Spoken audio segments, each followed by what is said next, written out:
Today we're checking out the Wilkins PX7 S3, and I'll be scoring and ranking them in a total of 10 categories against arguably the best all-rounder headphone, the Sony XM5, and one of the best sounding and best value headphones, the Sennheiser Momentum 4. Now the S3 retails for $429 US, 699 Australian dollars. They're on the pricey side, so let's see if they're worth the money.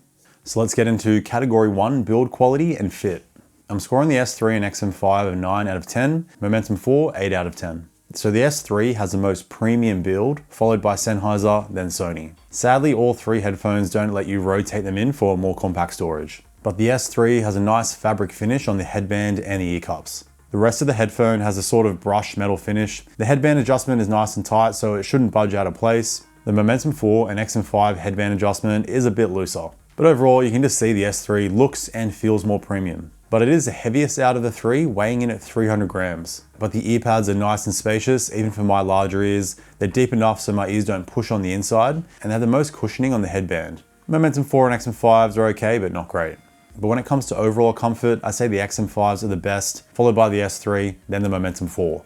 Because the XM5s are about 50 grams lighter, the ear pads are more spacious, but they are a bit shallow compared to the S3. The Momentum 4 ear cups are not as spacious. The S3 do have some moderate clamping force. I do have a pretty large head though. So if it's too tight, you can always just stretch the headphones out on a box. So the S3 did pass my deadlift test and didn't fall off, and they barely budge out of place when exercising. I can use the Momentum 4 and XM5 when training. They're not gonna fall off, but they do move around more when I'm like lying down or leaning over. So I'm having to readjust the headphones more often than the S3. The S3 also have the most low profile look, as the ear cups themselves are quite slim, so they look pretty good on my giant head. So with this, the case is also the thinnest out of the three headphones. You have a nice magnetic cable compartment, same as the XM5 case, but the S3 case also has a slightly higher quality feel. The Momentum 4 case feels a bit cheaper, but they do chuck in the old school airplane adapter.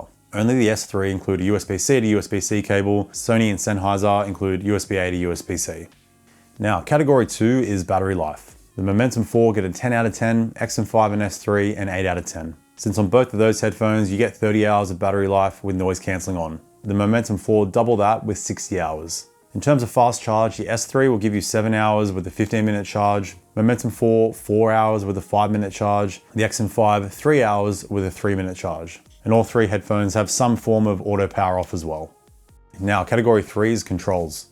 And here's the scoring. The S3 get an 8, Momentum 4, 9, and XM5's a 10 out of 10. So the S3 opts for your classic physical button controls that work great. They have a nice click to them. I like the old school switch to power the headphones on and off. Hold that up to put the headphones into pairing mode. So your playback and volume is on the right, multifunction button on the left, which can be used to switch between noise cancelling, transparency, and noise cancelling off. You can't choose to switch between only 2 of these options though. It has to be all 3. You can customize that on the XM5. And if you want to activate your voice assistant, you need to change that in the app, but then you can't switch your ambient control options. A pretty weird move because you could just double tap that multifunction button to activate your voice assistant. Sony and Sennheiser use touch controls that I think work great. They're super responsive and you can control everything, including voice assistant and your noise control. Plus you get extras like fast forwarding, and the XM5 gives you quick access to certain apps using the multifunction button. You also get quick attention by holding on the right ear cup to automatically turn on transparency and bring your volume down. You can use speak to chat that will automatically pause your music and turn on transparency when you start speaking to someone. And they also use the always on voice assistant on Android, so you can activate your voice assistant just by saying, "Hey Google," even if your phone is not nearby.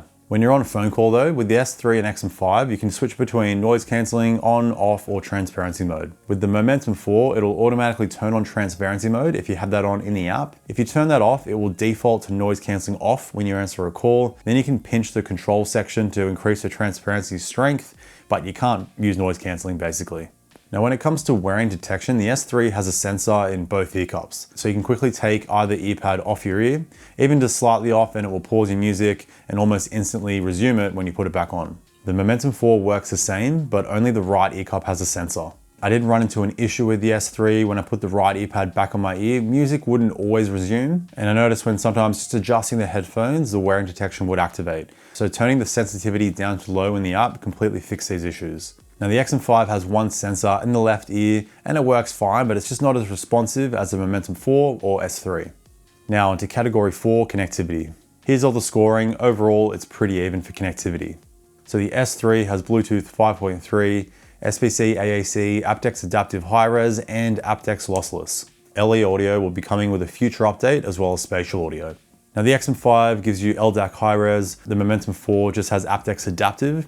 There is a high-res option in the app for 24-bit 96 kHz, but I couldn't get it to work and my phone is compatible with aptX Adaptive high-res. Now all three headphones have multi-point connections, so you can have two devices connected to the headphones at the same time, but only the S3 has multi-point takeover.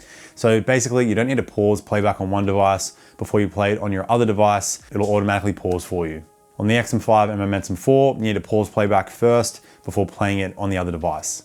Now in terms of video latency, all three headphones are completely fine. I'd say even for mobile gaming, they all work quite well. Tested on my iPhone 15 Pro using the AAC codec. Of course, you can plug in with a wire on all three headphones and get barely any latency. Now you don't get an auxiliary port on the S3, but you can transmit audio over USB-C to USB-C, and they also include a USB-C to auxiliary cable. And you're still able to use noise cancelling or transparency when listening wired. Perks of using USB-C to USB-C is the ability to still use the controls on the headphones. This does mean the S3 need to be powered on when using them wired. If you run out of battery, it's not going to work. You can transmit audio on the Momentum 4 using USB-C to USB-C or auxiliary, but it's a smaller version that they include, not the 3.5mm. The XM5 only uses auxiliary and it's a regular 3.5mm jack. But you are able to use both of those headphones wired with the headphones powered on or powered off. Now powered off, they're not going to sound as good because they're not using the DSP in the headphones, but it's nice to have the option. All right, category 5 is call quality, and I run through 3 tests here: a quiet room, simulation crowd noise, and a simulation windy city with construction noise. That's a really tricky test. First up, you're not able to mute your microphone using the controls on the headphones on any 3 of them. And here's my scoring. So overall, the XM5 have the best call quality, especially in the windy city test. They really do separate themselves there. The Momentum 4 and S3 are about the same overall. So here are the samples comparing all 3. All right, here's the call quality of the Sennheiser Momentum 4 in a quiet room. All right, here's the call quality of the Wilkins PX7 S3 in a quiet room. All right, here's the call quality of the Sony XM5 in a quiet room. All right, now we're going to see how the microphones block out some simulation crowd noise.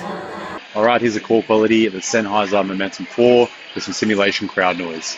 All right, here's the call quality of the PX7 S3 with some simulation crowd noise. All right, here's the call quality of the Sony XM5 with some simulation crowd noise.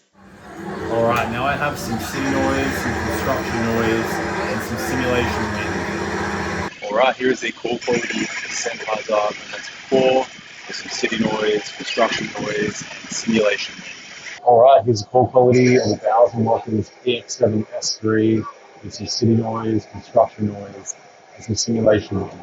Alrighty, here is the call quality of the Sony XM5 with some city noise, construction noise, and simulation wind. Alright, category 6 is app customization and extra features. Here's all the scoring. So the XM5 give you the most customization, followed by the Momentum 4, and the S3 are just okay. So the Bowers and Wilkins app is super simple. You have your noise cancelling and transparency controls with no customization. Advanced EQ is a 5-band EQ, which allows you to save presets, and it works very well. The previous PX7 models only had a 2-band EQ, so this is a nice upgrade. Next, you have your paired devices, customization of the quick button, auto standby, and wearing detection toggles. And that's everything. You don't get much, but at least you get a 5-band EQ. So the Sennheiser app gives you very similar features. There are a few extras though. So you get the same 5-band EQ, that works okay. They also have a hearing test to make an EQ for you, which is kind of helpful if you don't know how to EQ. It does have extras like sound zones, which will automatically change noise cancelling and EQ settings based on locations that you visit. And you are able to adjust the strength of your noise cancelling and transparency. Now the Sony app also has a 5-band, sort of like a 6-band EQ, but it does work well. With a similar hearing test to Sennheiser, you get transparency strength adjustment, speak to chat I ran through before, 360 audio or spatial audio, but that's only gonna work with certain apps. The always on Google Assistant I mentioned before is like kind of an extra feature. It's very useful. And adaptive sound control is similar to Sennheiser's sound zone feature, but it's a bit more decked out. So it's able to know if you're like walking or running, and of course, changing settings based on locations you visit. All right, now category 7 is noise cancelling, and how I test my noise cancelling. I chuck on my soundbar nice and loud and play simulation plain noise and crowd noise. So I get low, middle, high, consistent and inconsistent sounds. So here's the scoring. The XM5 is the strongest overall. The Momentum 4 and S3 are about the same. In the plain noise test, the XM5 actually let in slightly more low frequency sound, but they block out noticeably more of the kind of mid and high frequency hiss sound the plane has. So overall, more sound is blocked out. And in my crowd noise test, the XM5 block out the most noise again, followed by the Momentum 4, then the S3. So in that test, I'd say the XM5 block out maybe like 10% more noise than the Momentum 4. So it's noticeable, still not a massive difference. So fair enough, the XM5 have the strongest noise cancelling. It's what they're kind of known for, but like it's sort of an older headphone. I was honestly expecting slightly stronger noise cancelling from the S3. And I definitely thought it would be stronger than the Momentum 4. But an issue with the Momentum 4 is that it technically can't turn noise cancelling off. You just have a slider there that will change between transparency and noise cancelling on. So the middle setting is like noise cancelling off, but it's like still sort of on. But you do get an adaptive mode on there that will automatically adjust the strength of the noise cancelling for you to save some battery life. The XM5 and S3 don't have an adaptive mode. You also can't adjust the strength, but I don't think that's a huge issue. Now, when it comes to wind pickup with the microphones, the Momentum 4 actually have an automatic wind reduction mode that works very well in my testing. It's pretty much instant. If the mics pick up wind, it'll kind of turn your noise cancelling strength down. And as soon as there's no more wind detected, it will turn your noise cancelling back on. The XM5 and S3 don't have this feature. The XM5 microphones naturally block out wind quite well. The S3 let slightly more in, but it's not going to be too noticeable, even if you're outside on a windy day. All right, category 8 is the transparency mode. And here's my scoring. So I think the S3 has the best transparency mode.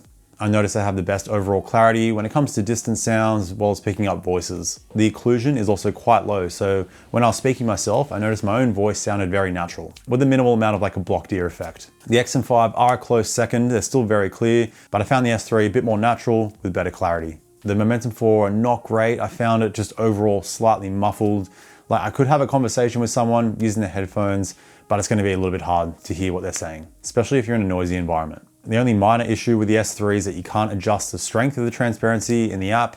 You can on the XM5 and Momentum 4, but I think a good transparency mode should just sound good without having to customize it, and that's what you get with the S3. Now, category 9 is sound extras. So we're talking about sound leakage here, volume, as well as wide listening. So here's the scoring. The S3 only really losing points for not being able to use them wired, powered off. But when it comes to volume, the S3 is the loudest, followed by the XM5, then the Momentum 4. The Momentum 4 still give you plenty of volume though. I just found I had to kind of venture closer to 70%, where like on the S3, that'd be equivalent to about 40% volume. A small complaint I have with the S3 is that the lowest volume is still sort of loud. So sometimes I like to listen to music before going to sleep, but like at a very low volume, and the lowest volume is still kind of loud, so a small one there. Now in terms of sound leakage, I rank the S3 as the best, followed by the XM5, then the Momentum 4, although I think both headphones really don't leak much sound. Comparing the S3 to the Momentum 4, it's only the slightest difference. But now onto the final round, sound quality. And I'll start by saying I really do like the sound of all three headphones. But here's my scoring. The XM5 have an 8, the S3 and Momentum 4, both with a 9. They both sound very good, basically. So the XM5 sound decent after a bit of EQing. This is my go-to EQ, a mid, upper mid, and treble boost basically. I find this reduces stock tuning's bloated mid bass and improves the overall clarity. So the bass has some nice punch. The mid bass is still slightly bloated, but the mids are decent, so vocals are clear and natural, although slightly boxy sounding at times. The upper mids here, even with my slight boosting, are good, but it's nothing special. Treble is smooth with a tasteful amount of upper treble sparkle, so you overall get a slightly warm but clear sound.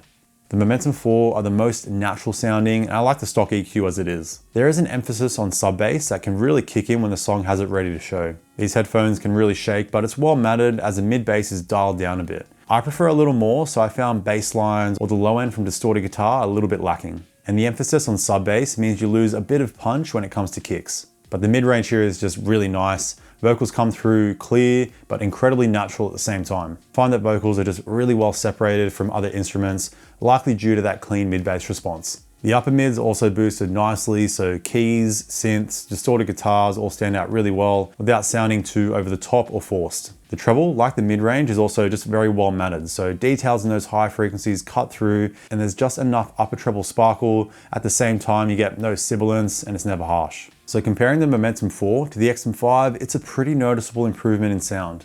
But now comparing the S3 to the Momentum 4, it's very close. So the S3 stock tuning is a bit bloated with bass like the XM5, so this is my go-to EQ, just dialing down the bass and boosting the mid slightly. and the bass here is kind of a blend of the XM5 and Momentum 4.